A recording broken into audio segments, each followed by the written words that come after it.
Kuna wengine wanasema mimi nikilala usiku sioti ndoto. Wewe unaota, sema uikumbuki. Na shida ambayo inayokukuta sasa hivi katika maisha yako, haufanikiwi katika mapenzi, katika biashara, katika kazi, haudumu katika kazi ya aina yoyote, mambo yako yanaenda tofauti tofauti, na hii ni kwa sababu ukilala usiku, ukiamka asubuhi, ile ndoto yako hauikumbuki. Na hii ni kwa sababu tayari ndoto ina tafsiri ya future.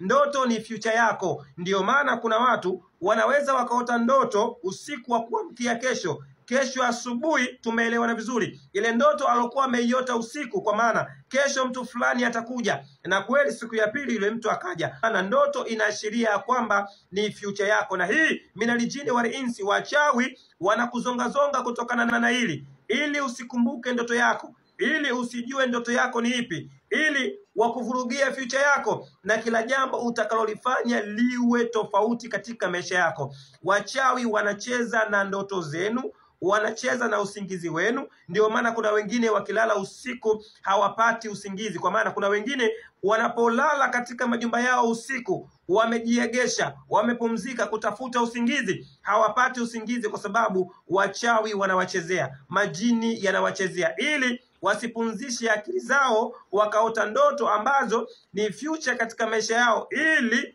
uishi katika maisha magumu, kichwa kume, na mipango yako iende tofauti tofauti. Na hii ni kwa sababu minalijini wal insi wanatuvurugia mipango yetu kutokana na ndoto, na ndoto ina tafsiri ya future yako katika maisha yako. Ndio maana kuna jini anakuja anachungulia usingizi wako, akishaona kwamba umelala usiku unaota ndoto, ile pesa utakayoipata mwisho wa mwezi uifanyie kitu fulani, unajikuta ukiipata ile pesa tu mtihani baina ya mtihani, ile pesa unatumia kadhaa na kadhaa, imeisha, hakuna jambo unalolifanya katika maisha yako. Kuna wengine wanalala usiku wanaota ndoto dhidi, wakipata ndoa, wakiolewa, watadumu katika mapenzi, watatulia kwelikweli katika mapenzi na katika ndoa zao. Lakini cha ajabu, baada ya kupata ule mchumba, kupata yule mwenye uhitaji wa kutaka kumuoa, unashangaa yule jini mwenye kuchungulia dhidi ya ile ndoto unayoiota, ndoto ya mapenzi, ndoto ya mtu fulani ambaye atakaye kuoa, unaye